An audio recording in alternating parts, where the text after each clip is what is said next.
गांव में सुरेश और कीर्तना नामक पति पत्नी रहते थे। उनके गीतिका नामक एक सुंदर सी बेटी थी। सुरेश हमेशा सबके सामने बेवजह गर्व से पेश आता था। एक दिन शाम के समय में कीर्तना उनके घर पे वड़ा पाव बनाती है। कीर्तना, तुम्हारे हाथ का ये वड़ा पाव सच में बहुत स्वादिष्ट है। और इतने में उनके घर सुरेश के रिश्तेदार आते हैं। अरे सही समय पे आए हैं, मेरी बीवी अभी अभी गर्मा गर्म वड़ा पाव बना रही है, बहुत स्वादिष्ट है। कीर्तना, जरा मेरे रिश्तेदारों के लिए भी वड़ा पाव बना के ले आना। जी अभी लाई। ये कह के गर्मा गर्म वड़ा पाव बना के वहां लाती है और उनके रिश्तेदारों को परोसती है। उनके रिश्तेदार उसे खाने के बाद कहते हैं, सुरेश, तुमने ठीक कहा, हम वाकई ही सही समय में आए हैं, वरना इतने स्वादिष्ट वड़ा पाव हम नहीं खा पाते। मेरी बीवी जब भी वड़ा पाव बनाती है ऐसे ही एकदम स्वादिष्ट वाले ही बनाती है, इसीलिए जितने भी बार बनाती है मैं उन्हें उतने ही प्यार से खाता हूँ। हाँ, बात तो सही है, इतने स्वादिष्ट वड़ा पाव तो कोई आसानी से नहीं बना सकता। अगर तुम्हारी बीवी ने दुकान लगाया तो लोग खरीद के खाएंगे ने। हाँ नरेश, अगर मैं इतना स्वादिष्ट वड़ा पाव बनाती तो पक्का दुकान लगा देती।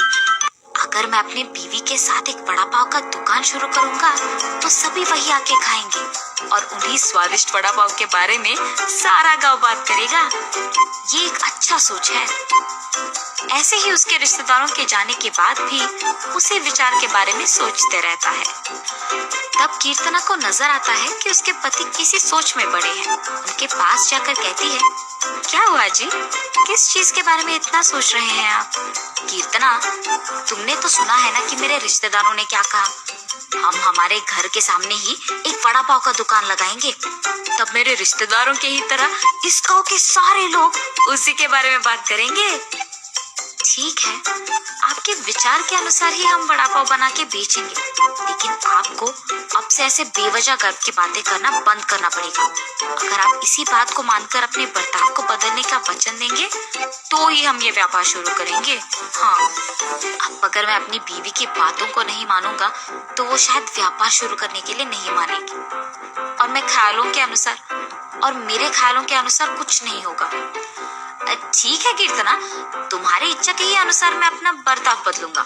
हम कल से ही वड़ा पाव बना के बेचेंगे। और ऐसे ही वो बाहर जाकर वड़ा पाव की तैयारी के लिए जरूरी सामग्री लेकर आता है और अगले दिन नरेश उनका दुकान शुरू करके उसकी बीवी को वड़ा पाव बनाने के लिए कहता है। कीर्तना उसके पति के बातों के अनुसार ही वड़ा पाव बनाना शुरू करती है। स्वादिष्ट और गर्मा गर्म वड़ा पाव, आइए बाबू आइए। ऐसे जोर जोर से चिल्लाने के कारण उस तरफ जाते हुए सारे लोग आकर्षित होकर उसके दुकान आते हैं और वड़ा पाव लेके उन्हें खाने लगते हैं। सुरेश, वड़ा पाव तो बहुत गर्म और स्वादिष्ट है। हाँ, अब तक मैंने इतने स्वादिष्ट वड़ा पाव कहीं नहीं खाया है। हाँ, मेरी पत्नी बहुत अच्छा वड़ा पाव बनाती है, उसकी तरह तो और कोई नहीं बना सकता है। ऐसे उनको वड़ा पाव देकर उनसे पैसे लेता है।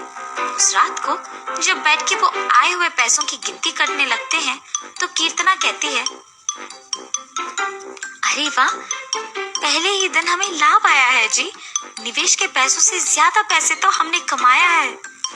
क्या सच में? अगर हमने ऐसे ही इसे बरकरार रखा ना तो जल्द ही हमारा बहुत बड़ा व्यापार बन जाएगा कीर्तना। हाँ, आप सही कह रहे हैं।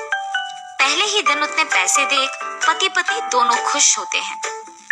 ऐसे ही वो हर रोज उनके सोच के मुताबिक वड़ा पाव बना के उसे बेचते हैं और कुछ ही दिनों में उनका व्यापार अच्छा चलने लगता है। मेरे सोच के मुताबिक ही हमारा व्यापार अच्छा चल रहा है, किसी और के दुकान में तो इतने लोग ही नहीं आते हैं। कुछ दिन पहले शुरू करने के बावजूद हमारा व्यापार बाकियों से बहुत बेहतर चल रहा है। और हमेशा की तरह सुरेश वापस बेवजह के गर्व में डूब जाता है और बाकियों को भी वही बातें सुनाते रहता है। उस दिन दुकान को आए एक आदमी को वड़ा पाव लाकर देता है। मैं यहाँ जब भी वड़ा पाव खाता हूँ बहुत स्वादिष्ट होता है, एक और इसका स्वाद नहीं बदला। हाँ हाँ, आपने सही कहा, मेरी बीवी बहुत अच्छा वड़ा पाव बनाती है। नया व्यापार होने के बावजूद बाकियों से हमारा बहुत अच्छा चल रहा है। हाँ, ऐसे ही वहाँ मौजूद सभी से बात करता है और ऐसे ही बात करते हुए वो उन लोगों से पैसे लेना भूल जाता है। उसके पैसे ना लेने के कारण सभी वहाँ आके उसकी गर्व की बातें सुनकर पैसे दिए बिना चले जाते थे।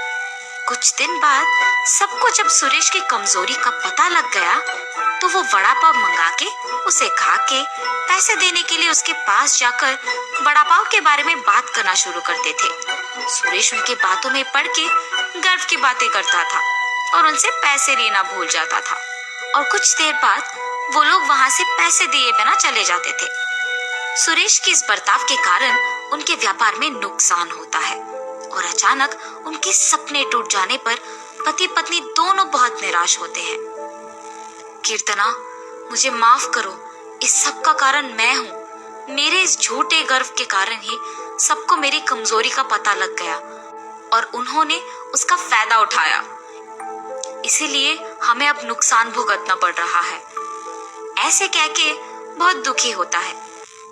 आपको अपनी गलती का एहसास हो गया, बस ये काफी है। अब से हम हमारा व्यापार ढंग से चलाएंगे। ठीक है कीर्तना। और तब से पति पत्नी दोनों उनका वड़ा पाव का व्यापार बहुत अच्छे से चलाते हुए खुश रहते।